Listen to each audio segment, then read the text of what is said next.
Good morning, everybody. This is Harold with World TV On Demand coming to you again. And I want to thank all my followers and everyone for watching the video. And please give me a thumbs up, a like, and subscribe. And today we're continuing on talking about Venezuela and South America. That place is in total chaos. And I mean, it's bad. They have no water. They have no food. They have none of the amenities that you need for at home, you know, like tissue paper, bathroom paper, stuff like that. They don't have anything. And now they're having power blackouts, and even the government offices are only open 2 days a week because the power plant is run from water, and the water level is so low that they can't generate enough power for everybody. So they're having rolling blackouts or blackouts for hours at a time with no power. I mean, Venezuela, if you're planning on a vacation in South America, I would say that I would not go. I'm not going. I would not go. You need to really think about it and watch out what's going on. Well, what's disturbing about all this is I watched the news all day yesterday. I have every news channel possibly that I could get. I even have news channels from South America, you know, from everywhere. And I'm flipping channels. I got 2 or 3 TVs on at a time watching. And nobody's reporting this. And Marie Bartiromo said last week, she said there would be a news blackout for Venezuela because it is so bad, and I'm not quoting her, I'm paraphrasing. But it was so bad that they're gonna have a news media blackout down there, and they're not gonna let anything out.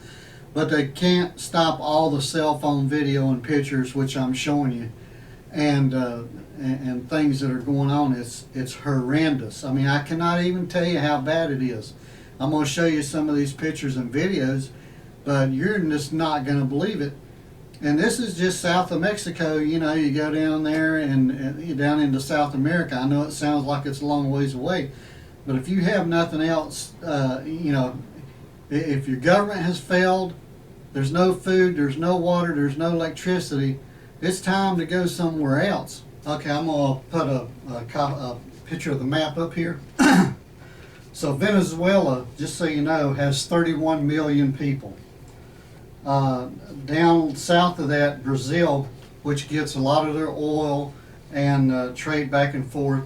In Brazil, there's 204 million. That's 2/3 of the United States. In Colombia, 48 million people. You move up to Panama, there's 4 million people. All these people are connected. This is all connected. What happens to one group of people is going to spread like wildfire to the rest of the people. So you move from Panama up to Costa Rica, there's 5 million people in Costa Rica. Nicaragua, there's 6 million people. And then you get up to Guatemala, there's 16 million people. And then you get on up to Mexico, 123 million people. You get over to the Dominican Republic, there's 10 million people. And Puerto Rico, there's 4 million people. Now all this area here, it depends on Venezuela because it has the most oil in that area.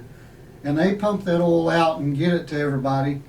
What they don't sell to China, you know, it goes to those areas, and they support those areas with the gas and the oil. So I'm scanning all the channels looking to see what they have as far as news about what's going on in South America, and there's nothing. There's not a word from any news media. I don't find anything on May the 31st. I don't find anything. The only thing I heard was last week I heard Marie Bartiromo say that there was a lot of bad things going on in Venezuela and there would be a news blackout and you wouldn't hear anything about it. And she was right.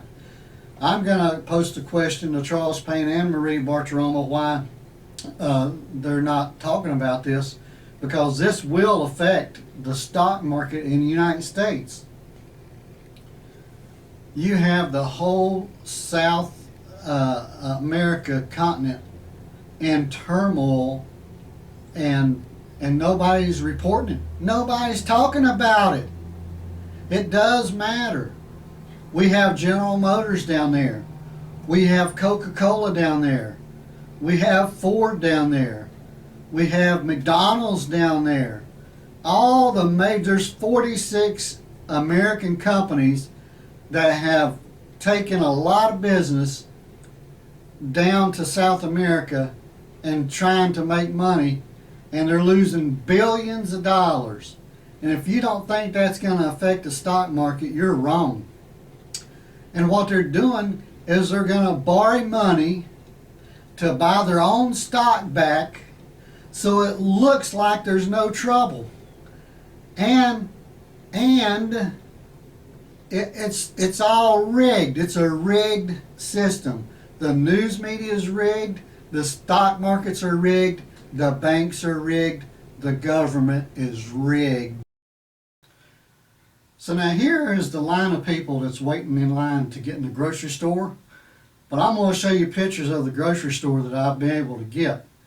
And you're not going to believe what's in the grocery stores that they're waiting in these lines to get to. This is it. Empty shelves. Empty shelves in the grocery stores. But I can guarantee you the military and the government have plenty of food, and they're not going to run out. But this is what the general public is running into, if they can even get into the stores. And some are worse than that. Look at this one. There's nothing. There's nothing. I mean, there's nothing, people. You got the population of the United States down there and more, and those people have no food, none of the essential things for everyday life, no electricity. It is bad. And some of the stores they go in has been vandalized so bad because people are not waiting for the stores to get open. They're going in and getting what they can get, and you can't blame them because there's no food. You just can't blame them. This is happening. And then here you have another group of people waiting in line to get into some of these grocery stores that might have something left. But when you have miles, or whatever the length is, of people in line to get into a grocery store to get food, you know, if you're not in the front of that line, you're not going to get anything. Look how many people here. You know, there's not enough products in any store. There's a grocery store down at the end of this line. There's not enough food in that store for a third or half of these people, even if it was fully stocked, and it's not. I mean, look at these lines. These lines are for food, to get food. That little building down at the end down there with the red top is the store, and they're trying to get down there to get it. I mean, you got people in wheelchairs, you got women and children. I mean, the men are not, I'm not trying to discriminate against men and say they don't need food, but they can get out and hunt and do stuff and get their food a little easier than kids and people that are handicapped. And I cannot believe that this is not newsworthy in the United States of America. And the last thing I'm going to talk about in this clip for Venezuela is if you go down there as a tourist and you have money and food in your car, this is what you can look forward to. They got the thugs and the gangs and stuff down there, and they're not playing. I mean, they'll come up to your car with a gun, give me what you have, and they may shoot you, they may not. You don't know. So this is Harold with WorldTVOnDemand.com. I thank you for watching my video. Please give me a thumbs up, a like, and subscribe. And as I can get more phone video and pictures from people out of Venezuela, I'm going to make a new video and post it. But you need to call your news media. Call, get on Twitter, get on Facebook, ask them, why aren't people talking about this? Share this video and watch the stock market, because eventually, and I thought it would be yesterday. It did drop 80-something points, but I thought it would drop 2,000 points on this news. But watch the stock market because it's getting ready to tank. So this is Harold with WorldTVOnDemand.com, and what I always say, keep an eye on your money because everybody else is.